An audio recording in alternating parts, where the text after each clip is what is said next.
The day's top stories, the best bets, and Jason Page. This is the Cash In Early Edition. Good to have you with us. Tuesday edition of the show, September 26, 2023. Following a Monday Night Football doubleheader, Sam Yarnell will be by in a bit. Break down that doubleheader. We'll get into some of his best bets for the final week of the baseball season as well. Still some crazy wild card chases going on. Even some divisional races as far as the AL West is concerned. Mariners falling apart at the wrong time.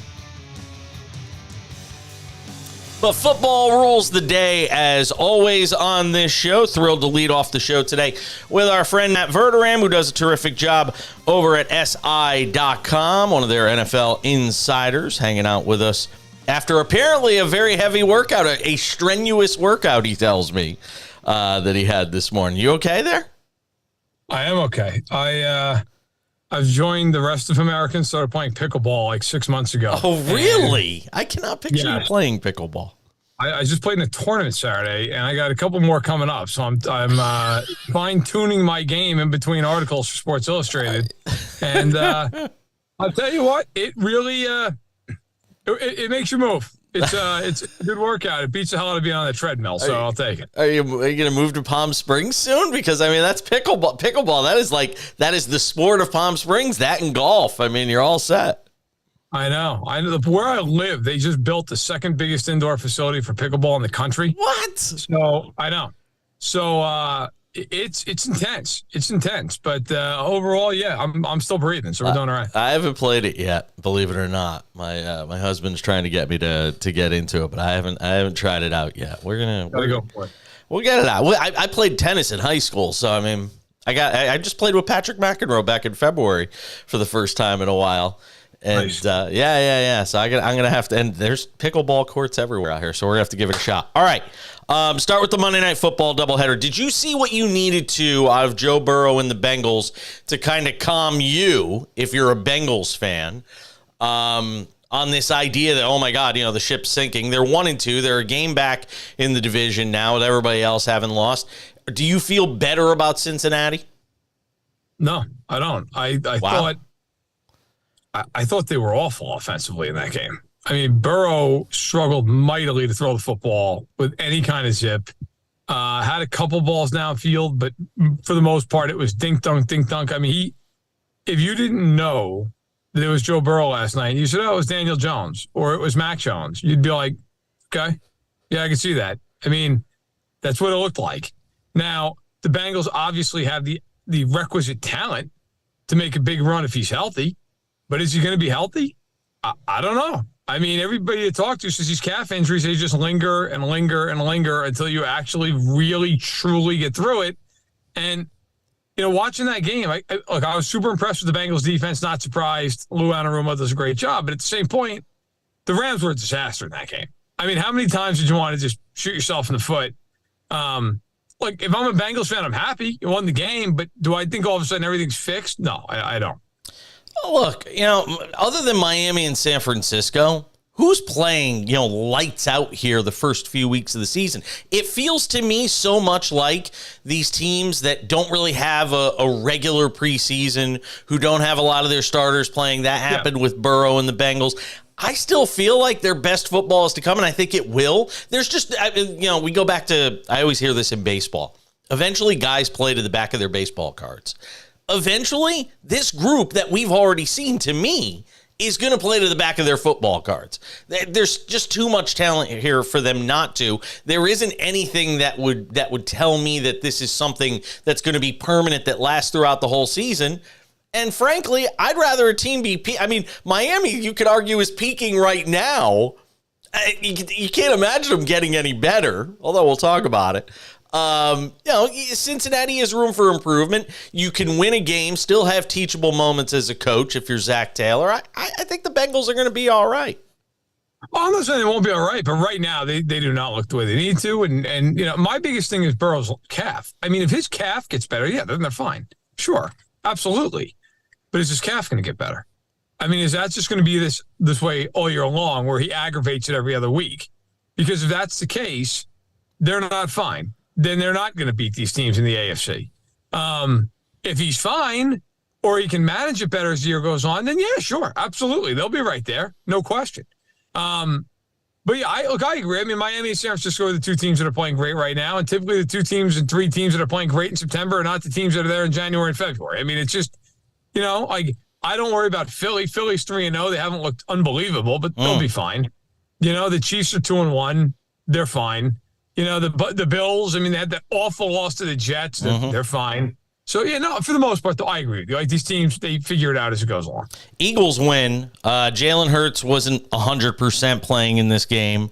But look, they're 3-0, and they haven't even played their best football yet. And again, if you're a coach, I think that's a situation you welcome, is the idea of being 3-0 and still not playing your best football. Well, and look, I mean, defensively, they're playing very well. Offensively, they're hit and miss. They've run the ball very well. Their passing game has been a little bit clunky. But if you're Philadelphia, you're looking at that division going, who cares? Yeah. Washington's 2-1. Now, here's like an example of early season records. Washington is 2-1. Washington stinks.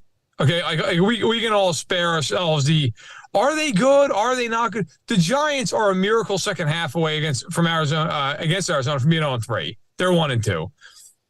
Dallas didn't get that second half in Arizona and is 2-1, and Trayvon Diggs is out for the year. Like, to me, if you're one of the top 7-8 teams in the league, if you're a Super Bowl contender, you want to win games early no matter how you do it, and you don't want to have big injuries. And if you do that, you win. It doesn't matter. Like right now, listen, Miami beating Denver 70-20 is incredibly impressive. The Dolphins looked amazing. Nuts. Unbelievable. But at the same point, like, the game counts as one win. I mean, it doesn't.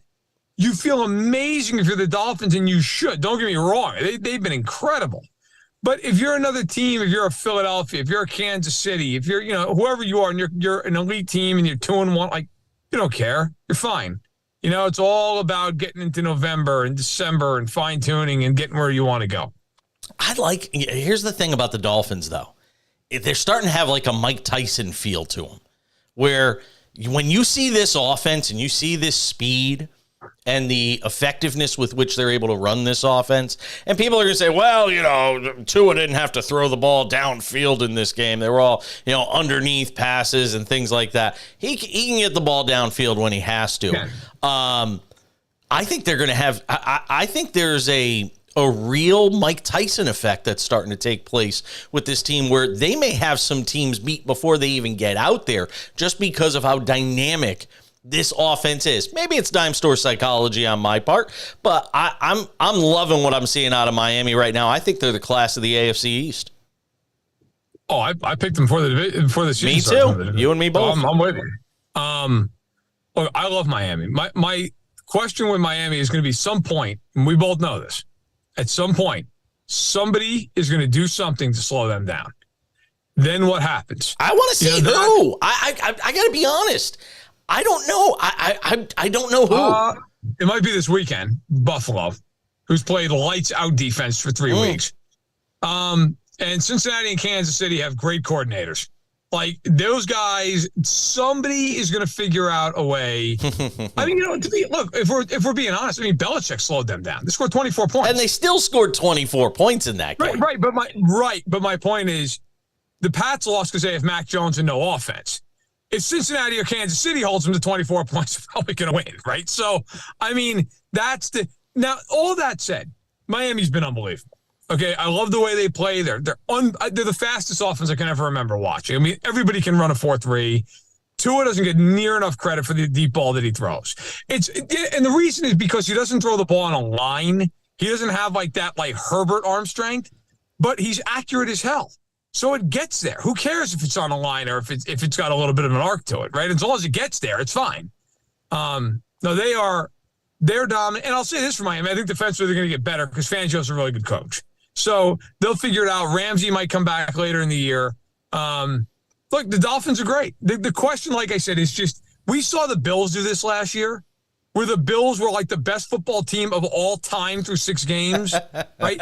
And then all of a sudden it was like, Allen's got a little bit of an elbow thing, and Von Miller got hurt. And then it was like the wheels came off and they barely beat Skylar Thompson. So how does it shake? But no, the Dolphins have been unbelievable through 3 games. Let me get to a few quarterbacks here. Derek Carr, the sprained shoulder, team's being cautious. They're saying he could play this week against Tampa Bay, who obviously lost last night for the first time. Right. I think they could win with Jameis Winston at quarterback in a full week of practice. It's not going to be easy. Tampa Bay's been tough defensively, but they can win that game. Do you think they play the cautious approach? I think they're going to play Winston. That would be my feeling. I mean, that AC sprain is usually 1 to 2 week injury. So why put Carr out there and risk him getting hurt even more? You're 2-1 in the division that's not good. You have one of the better backup quarterbacks in the league, and you get Kamara back this week from suspension. Run the ball, play it safe. You've got a great defense. Win that way. Like if I'm the Saints, I absolutely think I not only can, I feel like I should win with Jameis Winston. I mean, you can make an argument they still have the best quarterback in the game. So I would play Winston and say, look, let's just play this thing safe. Tell them don't turn the ball over, which I know can be an adventure, but don't turn the ball over. Yeah, I would expect that Winston's going to go in this game, and then you probably get Carr back the following week or soon thereafter. Matt Verderame, SI.com, NFL Insider, joining us on the show. Zach Wilson has just been awful. Not to any surprise. He's not a good quarterback. There was talk that the Jets could have Aaron Rodgers back in mid-January with this experimental surgery. It ain't going to matter. It ain't going to matter if the team can't win enough games to get into the playoffs, to have that hope of Aaron Rodgers coming back. Can they? Is this really sustainable? I mean, you see here Joe Namath out there crushing Zach Wilson. This can't be sustainable. A professional NFL team cannot continue to trot this guy out there and try to sell this to a fan base. Can they? Apparently they can. They're trying to. Look, being from that area of the country, that is not going to go over very well. Okay? I don't think there's too many people calling up WFAN today who are like, let's just give Zach some more time. Let's give him some support. That's not the way people talk out near Upper Saddle River. Okay? That's not the way it's going to go. I think that the Jets have 2 competing problems. One is that Zach Wilson is terrible. 2 is that I don't know who the hell replaces him. Who's coming in? And for everybody who's like Carson Wentz, there's a reason beyond just the fact that he doesn't play well that Carson Wentz is still out there. There's a reason. I mean, the Eagles and the Colts in consecutive years said, we'll take an ungodly amount of dead cap. That's fine. Get out. Okay? I mean, I'll leave it at that. But there's a reason he's still available. Matt Ryan's not getting them to the playoffs. If I get to hear one more Jets fan talk about Matt Ryan, did anyone watch Matt Ryan last year?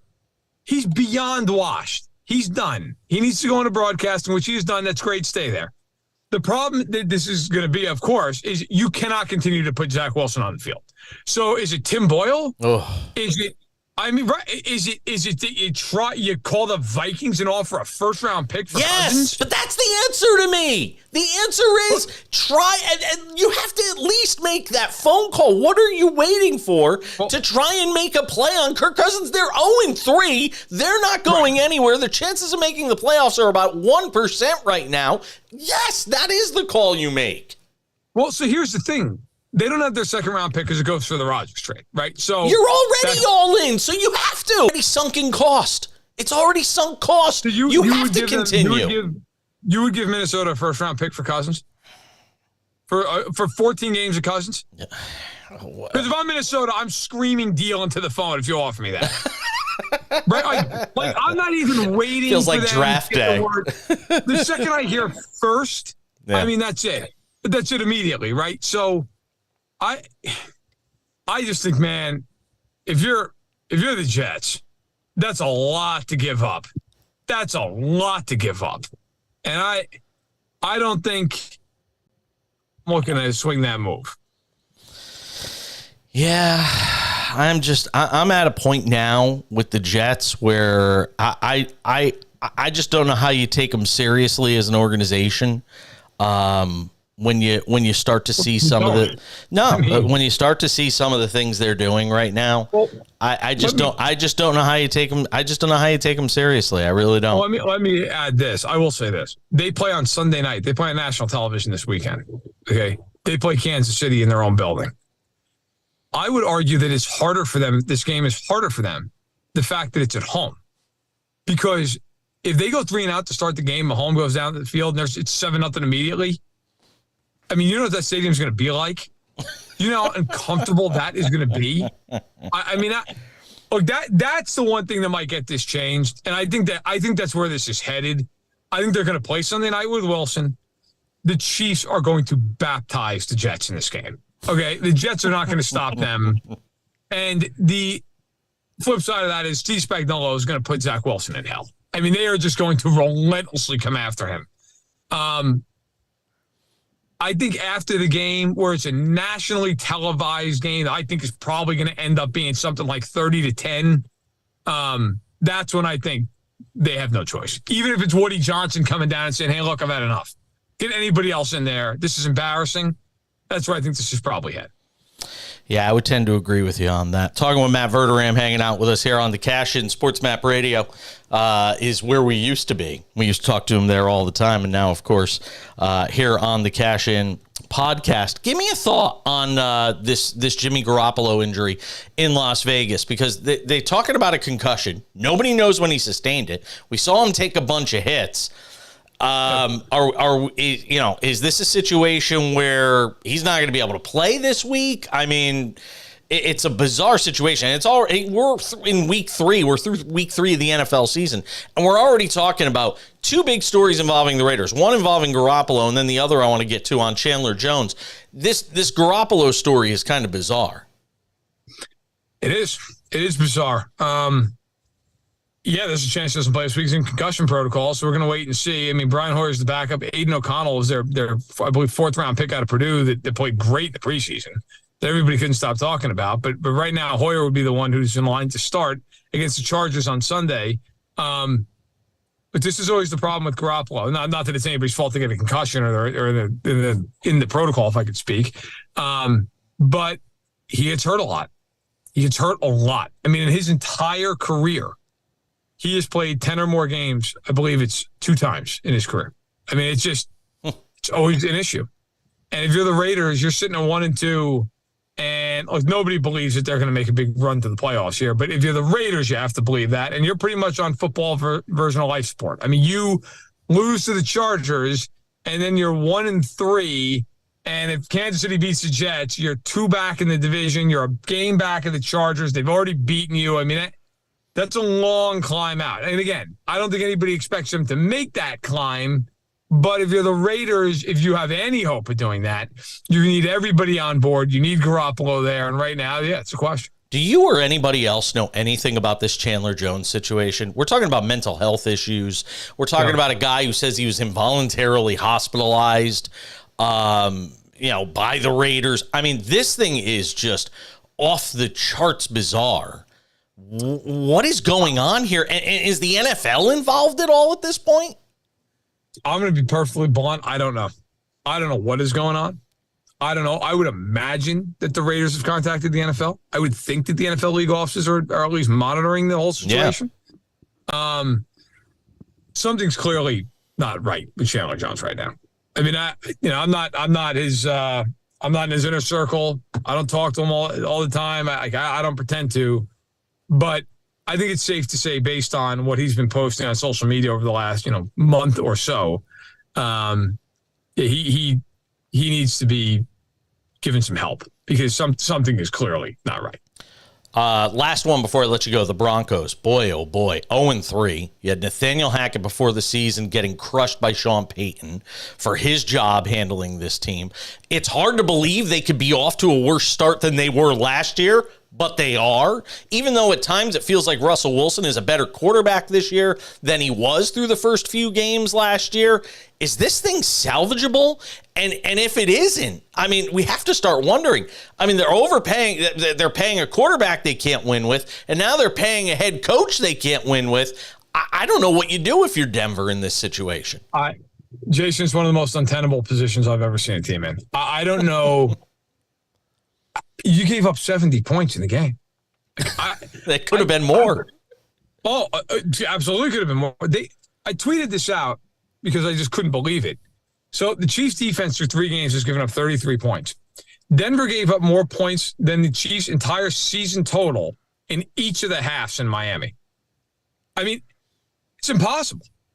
It's impossible. And yet, here we are. Look, the bottom line is, I don't know if you're a player on the Broncos. How do you buy into this coaching staff? How do you do it? You're 0-3. You just gave up 70. You're telling me those defenders are going to go into that meeting room and believe in Vance Joseph and believe in Sean Payton? I mean, in what world? You got the worst game of all time this weekend with the Broncos and the Bears, which team is going to lay down more in this game? Because I got to tell you, I watched the film last night of that Broncos-Dolphins game. I watched the all 22 of it. Yeah. That was one of the most embarrassing efforts I've ever seen out of a defense. I mean, blown assignments, business decisions, missed tackles, jogging to the ball. I mean, the first touchdown of the game, Kareem Jackson, the safety for Denver, was literally out of the screen of the all-22, which spans like 60 yards. Wasn't in the picture. Like, was bailing. He was playing quarters coverage and bailed so far he was literally out of the frame, and the ball was thrown to the opposite side of the field. I mean, it was. So my answer, I guess, my long answer is no. I don't think it's salvageable. I mean, look, are they going to win a game? Yeah, but are they going to go like 5-12? Yeah, probably. I mean, they are brutal. And if I'm Denver, I'm trading off every guy I've got that I can get some value for because you need picks.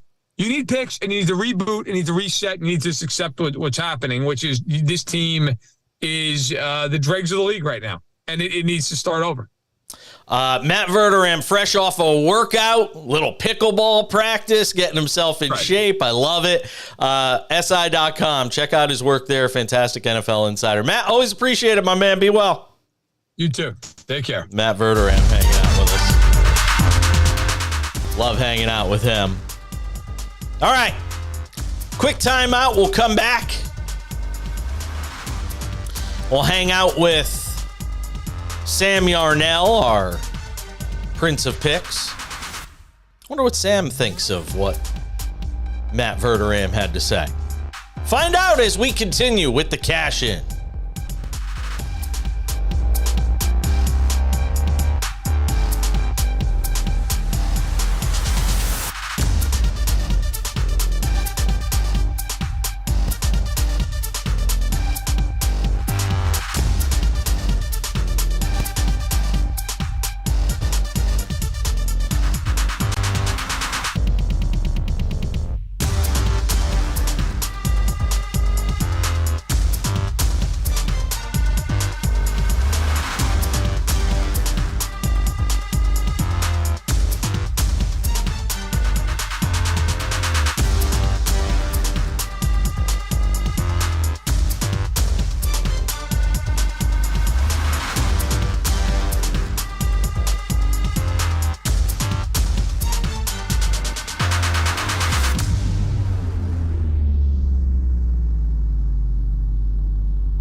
right, rolling along, Tuesday edition of the Cash In. Early edition. Thanks to Matt Verderame for hanging out with us. SI.com NFL Insider. We got him in the car after a workout at the gym. Gotta love that.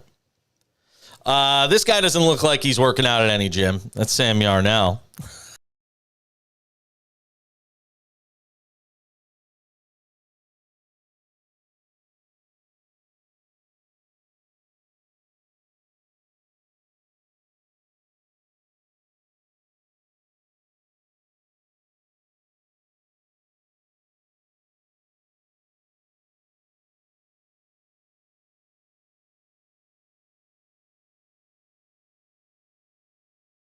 Articles. He has a really, really cool perspective. But with regard to what he said here on the Cash In, Jason, couple of things, right? So first of all, I'm right there with you, Matt. The Bengals are dead. I've been saying it for a couple of weeks now. The Bengals, they're done. He didn't say, hold on. He did not. Don't put words in his mouth. He didn't say they're dead. He said he's worried about them.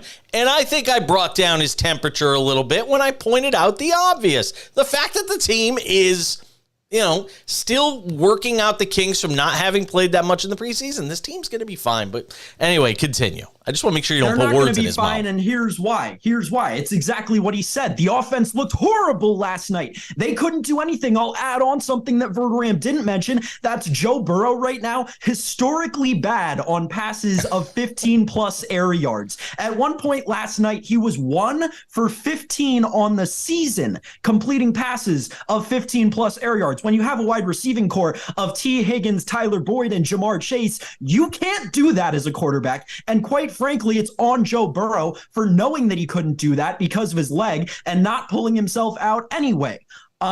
Just not great look for the Bengals there.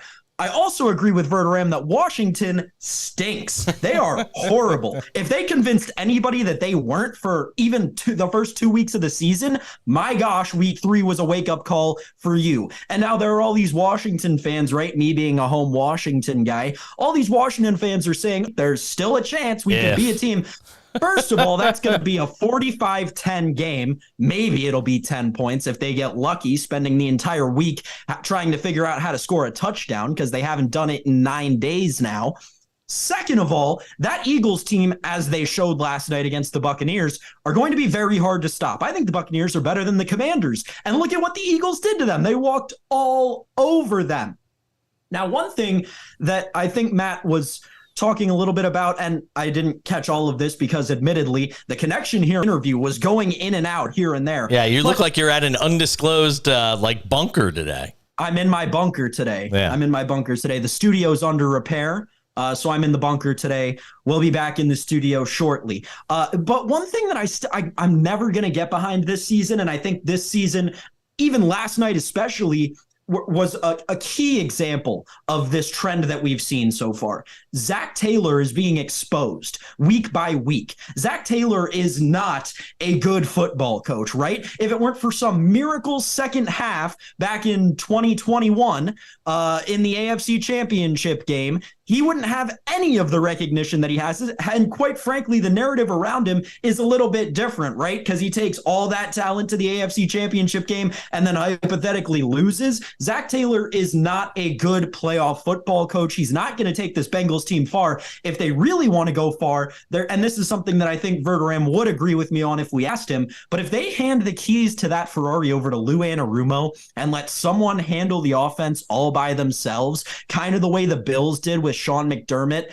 and Brian Daboll back in the day before Daboll left for the Giants. We saw what happened in that Buffalo offense. I think that's the way that the Bengals creep back into contention, because right now they look like a team that's not going to make the playoffs. They're a game out. It's 3 weeks in.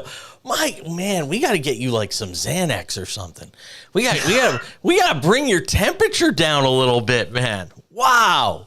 You're like, oh, it's over. Let's back up the Brinks truck. Let's trade away everybody. Listen, you think you were talking about Denver right now? Oh my God, Denver, they're laying at the bottom of a dumpster somewhere. There's a serious discussion that needs to be had as to, was Nathaniel Hackett actually a good coach with this team? And we can get to that in a second, because there's another point Verderame made about them that I want to talk about. But back to the Bengals really quickly. My God. Their window closes after next season. Next season is the last year that they're paying Jamar Chase basically nothing. Then they're going to have to actually, like you said, back up the Brinks truck. Chase, Boyd, Higgins. You got to pay them all, and you already paid Joe Burrow. It's not going to add up. The Bengals window closes after next year. To the Broncos. I mean, I think we all agree on the Broncos at this point, right? You said it. Verderame said it. I mean, even I'm curious to Broncos, see what Nick Ferguson. I'm curious to see what Nick Ferguson says about it. Yeah, me too. Very interesting, because he spent a lot of time out there. But Garrett, Broncos offensive lineman Garrett Bowles put it best, right? He said to the media in the locker room after the game, quote, "I've been here for 7 years and all I've done is lost." That team is broken, man. Like, it's at the point where we got to think about relocating the Broncos. What are we doing in Denver right now? I think Sean Payton got out there and he may have gone to the wrong facility. He may not have gone to the Broncos practice facility. He may have gone to one of the other famous Denver facilities, and I think he's been revisiting them a few times throughout the season. That's why the coaching just isn't there with this Broncos team. No, it's a mess. It's an absolute mess. We'll see what transpires this week with them and the Bears. Everybody keeps saying somebody has to win. By the way, there's ties in the NFL. I'm so tired of hearing people say somebody's got to win. There are these things called ties, and they do happen. So I'm not 100% convinced that somebody has to win between these two teams this week. Tampa Bay, frauds now. Are we sold? Are they frauds? No. Can they still win that division? The injury to Derek Carr. Being what it is, although this is one of these things. I say this all the time. Teams that don't do their due diligence on a backup quarterback, and this speaks to the Jets situation. There were a lot of guys out there in the Gardner Minshews of the world, Jameis Winston, all these guys, and Winston arguably might not have been available because he wanted to come back and play with the Saints. He likes that situation for him, but you got to do your due diligence on backup quarterbacks, especially when you have a 40-year-old quarterback. All these guys that were potentially out there that you could have back up. The Saints, while you don't love Jameis Winston, you could win with Jameis Winston. The Colts, while you don't love Gardner Minshew, he's proven he can win in this league. It is so important, and teams don't do enough with this in terms of going out and doing their homework. And you found out this weekend, with the Colts, they had a quarterback that could keep them in the game, that wasn't going to lose the game for them. And the Jets haven't had that here over the last couple of weeks, and you've seen what's happened. Well, I think that's an interesting point that Verderame made as well, right? And that's if, after this week for the Jets, if Woody Johnson doesn't march his butt, we're going to assume that they're going to lose this game. I think that's a fair. Give it out right now. That'll probably be my Prince's pick, whatever the spread is against the Jets this week. But if Woody Johnson doesn't march his butt down into Robert Saleh's office after this game and say, we got to do something, then it's broken in New York. But when you think about backup quarterbacks in the NFL, there are two routes that teams can go. You can go the route of a veteran who's friends with your superstar quarterback and know that in the meeting rooms, they're going to make each other better and they're going to spend a ton of time together and get along really well. Or you can go with someone who's actually talented enough to win you games. Rarely do we see a cross between the two of those, right? I think that, there are a handful of guys over the last 2 decades you could probably draw on, like, Matt Barkley, I would say, was one of those. He's really good friends with a lot of quarterbacks and could get it done when he needed to. Here's the thing.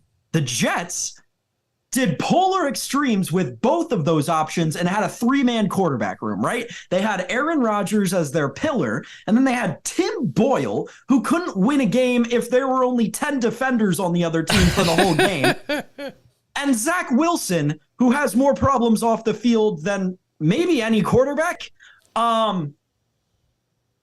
It's a recipe for disaster. That pillar in the middle, Aaron Rodgers, falls, and you've got nothing to land on. Tim Boyle can't win them games, isn't going to win them games, and that's why they haven't started him. Zach Wilson isn't smart enough to play in that offense that was tailored around Aaron Rodgers, and it's showing through 3 weeks of the season. I will say this, though. The Jets have done a bad job of trying to, whatever you think of Zach Wilson, they have not done a good job trying to now tailor this offense towards his strengths. And he does have strengths. And I don't think they've done a good job at all so far trying to massage the offense in a way that's going to give him a chance to succeed. And if you're not going to do that, then you might as well put in Tim Boyle, or you might as well go and grab somebody off the scrap heap. I will still say this, and I said this to Matt Verderame if you were listening, and I know you were. You've got to make a call on Kirk Cousins. And he said, are you giving up a first rounder? Yes. Yes, you've already pushed all your chips into the middle of the table. It's almost as if they said, I'm going all in. And then before the river even hits, they've said, yeah, you know what, we're going to fold. I'm going to fold the hand. It doesn't matter if I can fold. I'm going to fold my hand, even though I pushed all in. I'm going to fold my hand. That's what the Jets are doing right now. It's mind-boggling. I understand that premise, and I understand how there are millions of fans of both the Jets, Vikings, and quite frankly, NFL in general that agree with you. And I think it's a totally acceptable way to reach that conclusion. Now, here's my problem with it. And I think it was kind of the same problem that Verderame had. Doing that, right, from the Vikings perspective, even if the Jets call, right, the Vikings, to pick up that phone call, they have to do what the Jets are doing. Right? It has to be a table that turns. And quite frankly, when you look at the Vikings team compared to the Jets team, I'm taking Justin Jefferson over Garrett Wilson. I'd say their defense. They're 0-3. They're not making the play. They're not. There's a historically, there is literally a 1% chance of them making the play. Listen, we play the odds. That's what we talk about on this show. If you're playing the odds, you're not making the playoffs at 0-3 right now. So you have to part ways with him. You have to. You have to get something for him. It's like Ohtani and the Angels. I mean, you've got an asset here that you can get capital for. You have to do it. Well, they've shown so a couple of things, right? I don't think that it's necessarily the same thing as the Shohei Ohtani situation, right? And with regard to the numbers thing, playing the odds, one thing last season taught us about the Minnesota Vikings, you never play the odds with them. They were a historically good team. A team has never been that good in one-score games, and the Vikings proved that they have this weird luck around them, right? They've regressed to the mean. They're back to it's all, listen, the law of averages is playing out on this stuff. They're not going anywhere. Past the mean. They've gone way past the mean. My God, you're hating on the Bengals, and you're trying to make an argument right now for the Vikings. My head's ready to explode. I don't think the Vikings are a playoff. I don't, at the end of the day, think they're going to make the playoffs, right? I don't. I agree with you that I don't think that. Now, that said, I'm not going to bet on them not to, nor am I going to expect Kevin O'Connell and that, Viking front office to just give up, especially on Kirk Cousins, a guy who kind of made the Vikings what they are in the post-AP era. Right? After Adrian Peterson left, who was it? It was Kirk Cousins and Adam Thielen and Stephon Diggs for a while. And then it became Kirk Cousins and Justin Jefferson and Dalvin Cook and now Alexander Mattison. It's just the cycle. But what is the constant in that cycle? It's Kirk Cousins. And I don't think that Minnesota gives up on all of that just to rent him to the Jets, only for him to be Kirk Cousins, secure the bag, and sign 2 straight franchise tags with the Jets. I also don't think the Jets are going to put themselves in that position with that player who they know is going to try and sign multiple franchise tags when they've got Aaron Rodgers waiting in the wings for next season. Never going to play again. 6.5 wins, by the way, the Vikings win total right now. Plus 110, under 6.5 wins, over 6.5, minus 134. Sam Yarnell is with us on this Tuesday, and if Sam's here, it means we're going to have to dispose a little bit of sports handicapping advice. Let's do it. And now the Cash In presents, it's Cash Cow, the Prince of Picks, Sam Yarnell. Even from an undisclosed location somewhere in America today, Sam Yarnell is dispensing sports betting advice. He's unshaven. You feel like he looks like you just got back from an expedition somewhere. Trying to figure out what's going on here. Always on the move. That's right. Me. Don't even have time to shave in the mornings. Fair enough. Listen, we're getting down to it in baseball season. The nitty gritty. You talked at the beginning of the show about the Mariners. Oh, Mariners, my sweet Mariners, my sweet Prince Julio. I really thought that the Mariners were gonna do something this year. And when you looked at them a month ago, bored, and now they look like you just lit money on fire if you bet on them. I have no idea what happened to the Seattle Mariners. But let's talk about AL winners while we're on that subject, right? Baltimore is currently the favorite at plus 270. Then you got Texas at 3-1, at 5.5-1, and Minnesota at 7-1. Those are the top five. Listen, the Baltimore Orioles, I almost said the Baltimore Ravens. Baltimore Ravens are the real deal too. Good week for Baltimore sports, this one. The Baltimore Orioles are going to be a good baseball team for the years to come. I was on their team total over wins at 77.5 for this season. I will get on it again next season, whatever it is. I'll take the Orioles to win the AL East next year. These are things that we have to start thinking about now, people, so we can take advantage of the numbers when they come out. Now, this year, I'm not sure I like the Orioles to win the American League. I don't know why they're such a heavy favorite. They're a 30-cent favorite over Texas, which is the second favorite. Really, Jason, I think the most value on this board is in the Houston Astros at 5.5-1 just to win the American League. This is a team that we've seen perform in the postseason. They've got guys who we know that can hit, and they've got an experienced pitching staff who knows what it takes to get a World Series ring, at least get an AL championship ring. I really like the Houston Astros. If you want to get one of these last-minute futures in on the baseball season before we head to the postseason, Astros 5.5-1 to win the AL. I love it. Now, let's talk about the World Series, because who really cares about the CS? We care about the WS, right?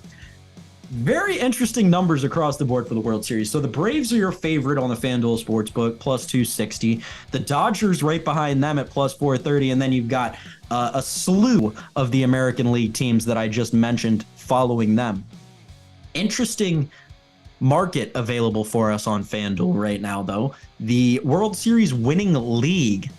So this is where we have a little bit of an interesting play, right? Because I think it's a fair assumption to say the National League representative in the World Series will be either the Braves or the Dodgers. You look at those teams and, you know, even though the Braves pitchers are 15th in ERA and 16th in WHIP, we know pitching is what it comes down to in the postseason. But they lead the major leagues in just about every major offensive category. I'm talking batting average, OPS, home runs, RBIs. They drive in runners like nobody's business. So until you get to the World Series, I think that they're going to be able to coast on that offense. They're a very heavy favorite to win the National League right now. I wouldn't touch that at the number they're at. I think it's just better. It's plus 125 for the Braves to win the National League right now. Not touching that with a 10-foot pole. I will, however, take them to win the World Series at plus 260. And what I'm actually going to do is we're going to have a 4-unit divided play here, Jason. Wow. And this is going to get a little bit complicated. Okay. But it will guarantee us profit. And this is for the players out there who aren't confident that they know one of the 4 really major contenders between the two leagues is going to win. Okay. So if you're really unsure and you're just trying to secure some profit, you take 4 units, you put one of them on the Braves to win the World Series outright at plus 260. You put one of them on the Dodgers at plus 430 to win the World Series outright. And then, if you're confident in the National League, you can just make those 2 bets and walk away, and you're going to secure profit. But if you really think that the American League has a chance, you just take 2 more units and you put it on the American League to win the World Series. No matter what, you're making yourself money. Unless those 2 National League teams wet the bed. Right. That's the prediction that And you it could enter happen. with, right? It could happen. That it's one of those 4 teams. Yeah, no, if one of those 4, listen, if the Philadelphia Phillies, if the Miami Marlins sneak into the playoffs, get red hot, and run through the Atlanta Braves, I'll do an entire show without my shirt on. Coughed up a hairball there. Coughed up a hairball looking at the mane of hair coming out the top of your chest there. Little manscaping, man. Little manscaping. It's okay, but you gotta manscape it. You gotta take care of it a little bit, man. You look like Ryan Fitzpatrick in that new DraftKings commercial where he's like Fitzmagic, and all of a sudden a big thing, he opens up his jacket, he's just got tons of hair on his chest. I'm like, my God, Sam Yarnell, what are you doing, man? Jeez. That is Sam Yarnell, the Prince of Picks, disposing of some sports betting knowledge. Look, I feel validated when I see stuff like this, but at the same time, it's so frustrating for me as an entrepreneur, as somebody who launched his own media company a couple of years ago, because 2.5 years ago, 3 years ago, when I was looking at launching my company, one of the things I looked at was how can we one day have a second screen experience where fans can bet on sports while watching those sports. And a new platform called Bet Vision, watch and bet on the NFL on a same screen experience. And you knew somebody was going to do it. It was just a question of who.